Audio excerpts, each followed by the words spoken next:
I turn to the ranking member. Thank you, Mr. Chairman. Thank you for your testimony. I want to stay with Ms. Davis in some of her comments because I had asked her last week about the underage users. And she had made the comment, I'm going to quote from her testimony, if we find an account of someone who's under 13, we remove them. In the last 3 months, we removed 600,000 accounts of under 13-year-olds, end quote.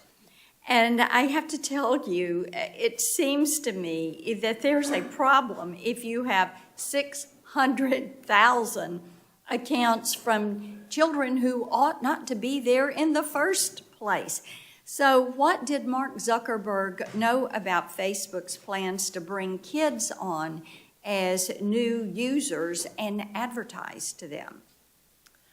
There are reports within Facebook that show cohort analyses where they examine at what ages do people join Facebook and Instagram.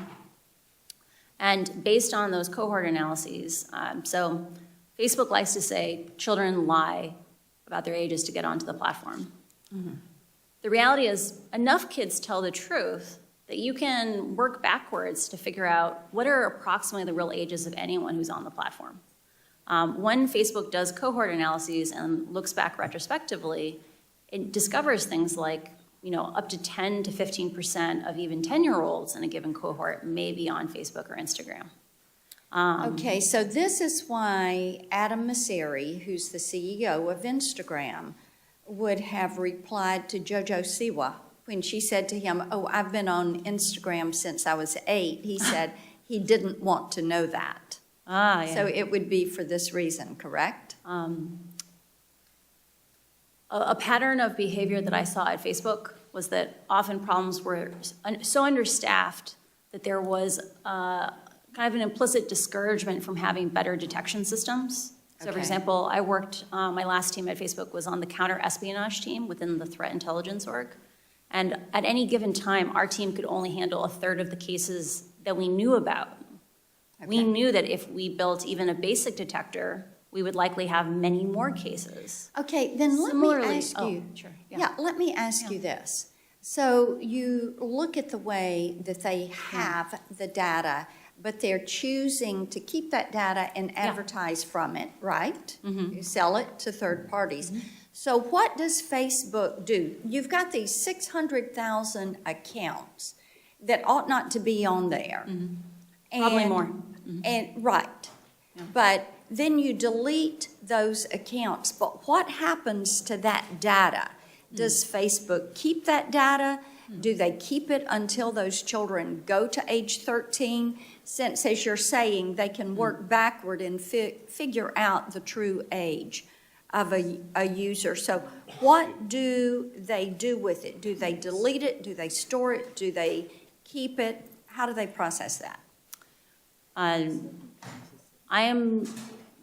My understanding of Facebook's data retention policies, and I want to be really clear, I didn't work directly on that, is that when they delete an account, they delete all the data within, I believe, 90 days in compliance with GDPR.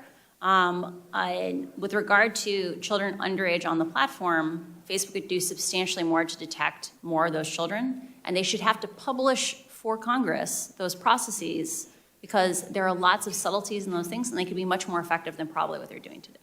Got it.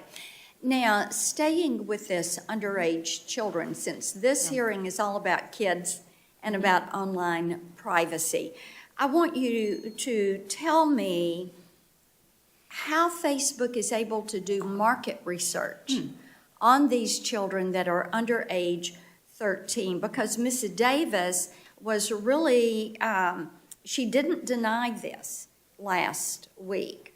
So how are they doing this? Do they bring kids into focus groups with their parents?